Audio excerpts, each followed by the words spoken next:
The January 6th House Select Committee is accusing former President Trump and lawyer John Eastman of being part of a, quote, criminal conspiracy to overturn the 2020 election.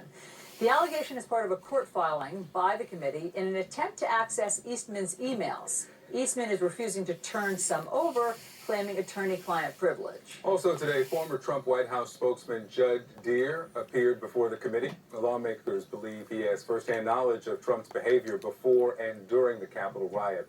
Let's discuss with Harry Lippman, who is a former U.S. attorney and former Deputy Assistant Attorney General. He's also host of the Talking Feds podcast. Harry, welcome back. So let's start here with this allegation of a criminal conspiracy.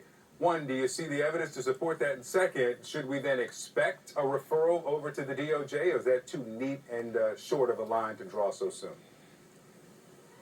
Yes and yes, but what happens after that, Victor, is the real question. So the committee, as Allison says, this is just part of a motion to defeat an attorney-client privilege claim of John Eastman, the conservative lawyer who propounded the whole wacko theory.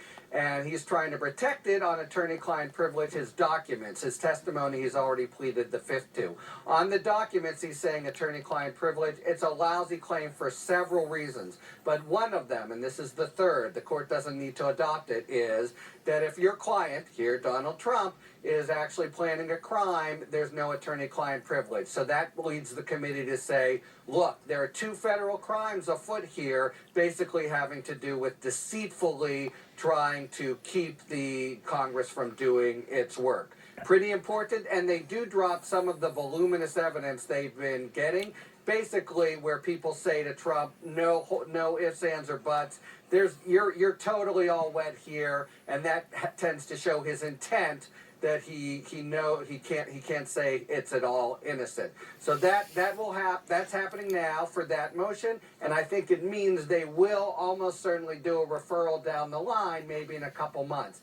Then it lands on the lap of Merrick Garland, who I think will say, thank you very much, but it's to us to exercise independent judgment. Unlike the referral you gave us before about contempt, where you, Congress, were the victim, this is just a referral like any other. Of course it matters that Congress did it. Of course it pushes things a smidgen, but I don't think it will materially affect how the DOJ approaches the possible referral. Okay, next topic. Former Attorney General Bill Barr is peddling his new book. He has chosen NBC News for his first sit-down, and I'll play you a clip where he talks about trying to talk sense to former President Trump. And I told him that all this stuff was bullshit and about election fraud. And, it was wrong to be shoveling it out the way his team was. And he started asking me about different theories, and I had the answers. I was able to tell him, this is wrong because of this. You're trying to set him straight. Yes. And he listened. He was obviously getting very angry about this. I said, okay, well, look, I understand you're upset with me, and I'm perfectly happy to tender my resignation. And then, boom! He slaps the desk. He slapped the desk, and he said, accepted. Accepted. And then, boom, he slapped it again. Accepted. Go home. Don't go back to your office. Go home. There's so much there, Harry. I mean, that's illustrative of lots of different things. But that, I think, is the first time that we've heard the real backstory of his resignation. Yeah, so two or three things. I know we're at the end. First, it goes with what we were just saying. Another very clear indication, Trump, you are full of it, and that means what he's doing is done with deceitful intent.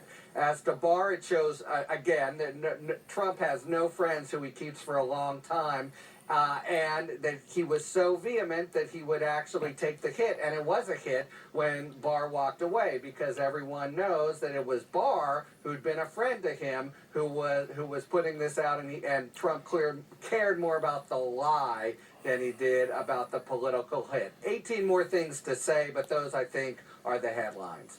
Listen, I know you're watching the clock. We are too. Harry Lippman getting us in and out on time. I don't know if anyone's surprised by that story, but it still is striking to hear. Absolutely, yes. And we always appreciate when our guest is the clock watcher, so we don't have to be. Yes. Very nice. The Lead with Jake Tapper.